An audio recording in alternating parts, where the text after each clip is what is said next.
Hello, everyone. So today we're going to talk about why we are depressed in modern society.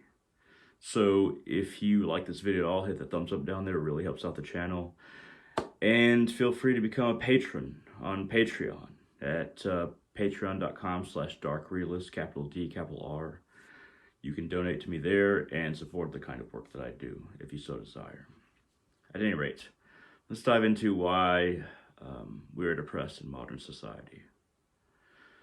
I'm just going to throw a number out there. It's somewhere in this range, but between 100,000 and 300,000 years of societal development for us as human beings, we kind of developed certain tendencies.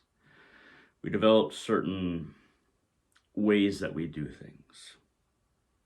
In the last 200, 300 years, that has changed a whole lot, drastically. Before, we would have some kind of relationship to what we produce. Um, you know, whether you're in a village that has someone who farms, and then somebody who kind of works with that which is farmed, and then somebody who kind of puts it together or produces tools.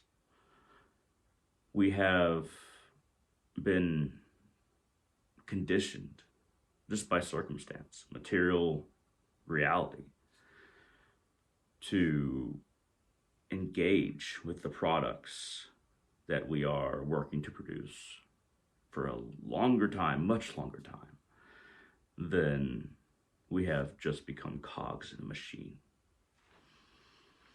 Even if, there's various levels of production, various levels of labor and engagement with the products that a village or a community, a town, a city produces, there's always been some relation to it. It's like, okay, I know the guy that, or the family that produces this, and I know who puts it through a process, and I know what end result that I have.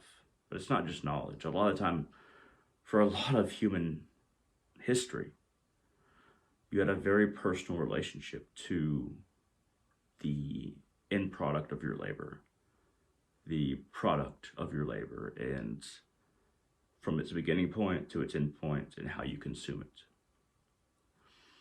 With the Industrial Revolution, even before that, but with the Industrial Revolution in the 1900s, there was this different kind of relationship to products that we started to develop, and one that's really destroying our planet.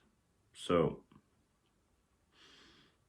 not only do we not, or probably don't, have a relationship with those who farm, process, and produce or package in the things that we consume, we have come to a point where we're starting to realize that how much are we using? How much are we consuming? So I'll give I've worked in a lot of produce departments in grocery stores. I'm not going to say where I work now, or if I still work in a produce department, but I will say that I've worked in a lot of them. And you start to realize over time that, okay, somebody grew this, somebody picked it, somebody packaged it, somebody put it into the store. And then, that's where you place it, stock it, so that it can be sold. But there's a whole lot that a produce department in any grocery store throws out because the best by date or the expiration date mandates when it needs to be thrown out, or when the company needs to throw it out because it might be liable for somebody getting food poisoning or somebody not liking the product. Because a lot of the items, vast majority, you're not going to get food poisoning, but it'll be thrown out because of the expiration dates or the best by date is past. So the reason why those dates exist is because of legal layering and precedents. So, in law, precedents are vital. If there was a case that was presented a certain way and there was a precedent, I'm really bad about saying that word, or is dealt with in a certain legal fashion, then that legal fashion allows it to be addressed in the future in the exact same way. So if, let's say somebody sues a grocery store for having bad food item, somebody got sick, and then they sue or they take issue with the company, then, and they win, or they make a good point and it doesn't look like it's worth it to take on legal pursuits for that company, then that is how that company assumes how it will be addressed in the future or handled in the future. That's why, things like legal cases like Roe v. Wade, or it's why we know these, like, government versus individual or individual versus individual, why we know these names and why there's a V in between them is because how that set a precedent is how it will probably be handled in the future if the winning party was able to push their case forward and win. So it leads to a layering of legal precedent. So I'll give you another example. Let's say that a company is producing an item that ends up having bad side effects or bad health influences on its consumer, like cigarettes. We all know cigarettes cause cancer. But for a long time, and other health concerns, but for a long time, cigarette companies, they were fighting this, like saying, like, look, our researchers say this, your researchers say that, this person died, but maybe that was from something else. Maybe it wasn't our tobacco, maybe it wasn't our cigarette company. But when there's enough weight or filings of these incidents, then it becomes more and more likely that the company will be liable. Not necessarily one company, but companies in general. So not just the cigarette company that was kind of put on the shopping block. That's not the only company that will be affected. It's all the cigarette companies. It's a whole new stance based on legal precedent. In society, in modern society, no matter what job you're in, you have some relationship to consumerism. And in consumerism, the goal of a company or an industry is to both supply and satisfy demand for a product, but also increase and support an apparatus for encouraging that demand, for making that demand more likely to be increased. So, we have commercials. We have company cultures. Hey, just, if you're going to go out for a smoke break. By the way, I smoke cigarettes. That's why I'm using this, because it's easy to pick up myself. And I rather show my own hypocrisy rather than somebody else's. Because in that regard, I'm not just attacking other people. But regardless, with cigarettes, they might do an ad like, hey, you might really want a Marlboro when you go out to take that break that you really needed. I mean, God, isn't your job so awful? Isn't it? God, it's just so difficult to deal with all these people, deal with all these things you have to do. Go outside and smoke a cigarette because it's gonna make you feel better. It's gonna help you through the day. And it's not just with cigarettes. It's with all kinds of, Coke ads. And a lot of the commercials, they're just downing these bottles of Coke. And it's subconsciously telling you, like, hey, this is how you should consume it. Just like when they're encouraging you to consume anything. And when I say they, I don't mean like there's people in like a cigar-filled back room, like, how do we take advantage of all these people? How do we increase demand and supply more so we can make more money? It's actually scarier than that. So there's a lot of, I'm very liberal, but I will say that the deep state does exist, but not in the same way that people think. So there's a whole lot of people who think that, there's individuals making these decisions, whether it be governmental or capitalist, consumerist, and they're all like making these plans in the back rooms. It's actually scarier than that. The consumerism, capitalism, and even the state itself, government, it is composed of layers of little legal interactions and little government or company precedents that, how things were handled in the past, to where new rules are made. So you get another rule, you get another rule, you get another rule, based on what happens in time. So eventually you get something, a state, it's embroiled with capitalism and consumerism as well, and then government. Eventually you get something that can just react without being self-aware, without being conscious. And this is a sticking point. Something that is intelligent and reacts intelligently, but is not self-aware, self-conscious. It just reacts based on the bureaucracy that was laid down before. And that's what can continue suffering, pain around the world. For instance, the iPhone that I'm recording this video on, it probably has some metals in it that, at least a portion of them, were obtained through child labor.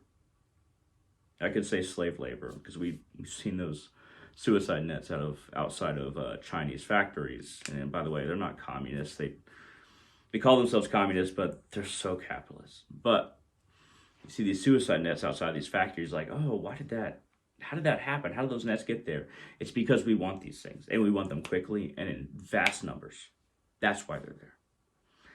And I don't know if we can call it slavery, but I guarantee you, those workers are not getting even a tiny fraction of the work that they put into these products.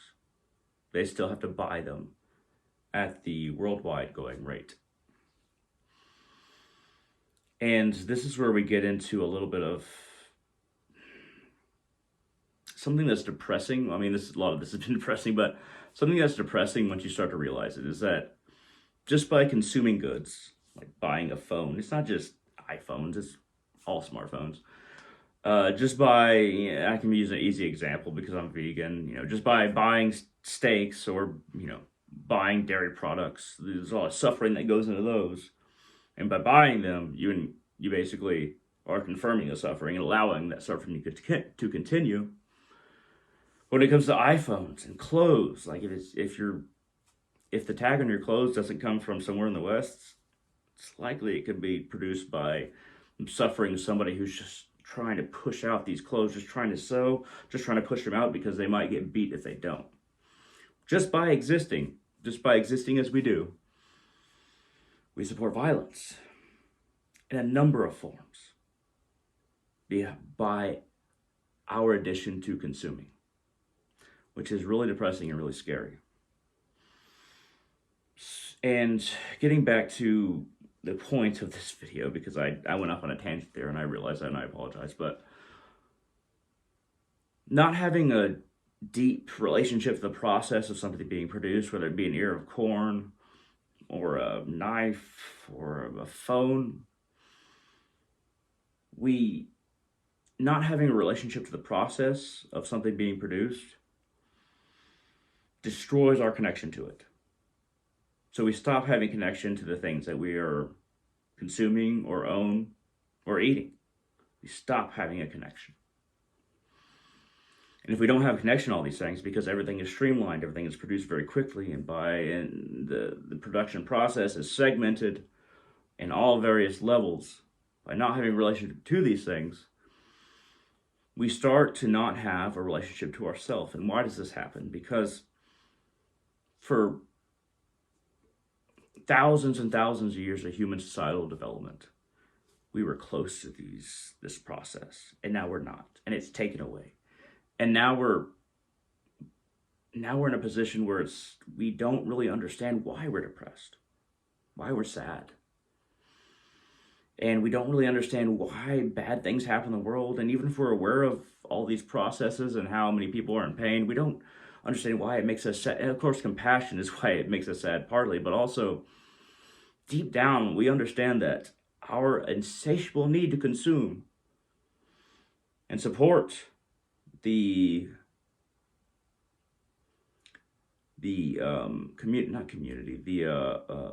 influence of consumption by continuing to consume like we do is killing our habitat. It's not just killing our emotions, it's killing our habitat. And we have a residual emotional link to the earth. And we're using the resources so fast because it's all about consume, consume, consume. Though none of it makes us happy. It's an endless void that we're trying to throw things into. Fun, entertainment, even the ways that we eat food, cultures around food, cultures around electronics. We're trying to throw all these things into the void.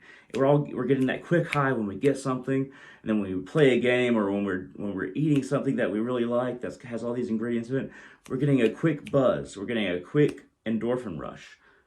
But then we need a bigger endorphin rush. It's a drug. Consumerism is a drug.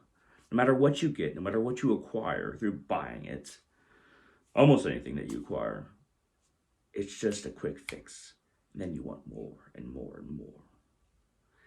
And most people are not conscious of this, which is scary. Most people are not conscious of this. And the earth itself is showing signs that we are taking too many resources. And to be honest, if we stopped force breeding cattle even, and, not to kill them all, but just stop force breeding them so their natural number stays, and we didn't keep on producing corn to feed the new ones, we could literally feed everybody on the planet. It's not impossible to feed everybody on this planet. The reason people don't is because of the profit motive. Why would I give this food to, just higher ups in companies, but also the establishment itself, the bureaucracy. It's all about profit. If it's all about profit, why would you give all the food that you produce, or even a good section of it, to people who need it? We can feed everybody on this planet easily if everybody would just eat a little less or eat a little bit differently. But we don't do that. And I'm not saying that I'm immune from this. I certainly participate in consumerism. But we are quickly using up our environment. In the last 200 years, there's been more ecological effect from human beings on the environment than there has been in the last 200,000. Before 200 years ago, maybe 250 or 300, somewhere around there, we weren't screwing our environment, but our drive to consume, to support the markets of consumption, and to influence others so that they just keep on wanting to consume more and more. And the ways in which we produce things are destroying our habitat, destroying our environment. So, you'll hear a lot of people ask, what else has worked besides capitalism or consumerism? And the answer is, no governmental form has quite worked. That's true. But what we're doing now is working even less because we are assuring our destruction if we continue along this line. And more importantly, we are assuring the destruction of people who come after us. And that's supported kind of by religion, by the state. When you have all these ideas of Jesus is coming soon, or the apocalypse is coming soon, you just have to live sin-free. Don't worry about the planet. I hate the lack of connection to planet Earth and nature that religion lacks. And I think a lot of the time it's commandeered by people saying Jesus is going to come back soon. Don't worry about the planet. Don't worry about, everything that's happening because Jesus will come soon. It's you're using an old script to manipulate yourself and others. Because I don't think there's a lot of people who are hey, how do we design this? That's not how it works. It's people assuring themselves that though we're destroying our habitat, our environment, that what they're doing is the right thing because they don't know how to do anything else. Because creativity is so much harder than destruction. Creativity is so much harder than just being the exact same person you were and allowing the essence of your spirit to be destroyed by the progress of events that have been happening for a long time. At any rate, thank you very much for watching. I hope this has been interesting. If you have any questions, comments, concerns, shoot them down in the comment section below on YouTube.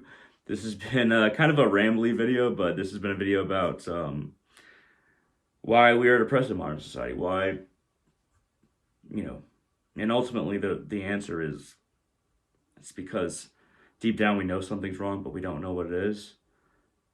It's that we're destroying our planet. And that no matter what we throw into the void of consumerism, more and more items, not necessarily food, but more and more items, more and more fun, more and more little dopamine drives, that void can never be filled. And it creates an addiction to just new stuff that we order, little things that we don't need, but fun, little tiny bits of dopamine. I think that we'll get through this, but I don't know how. Because at this point we've hurt our planet so badly that even if we took all the necessary means to stop polluting our planet 10 years ago, it still wouldn't be enough. So I don't know what's going to happen. But I hope that we can figure out a way together. Thank you very much, and I hope all of you have a wonderful day.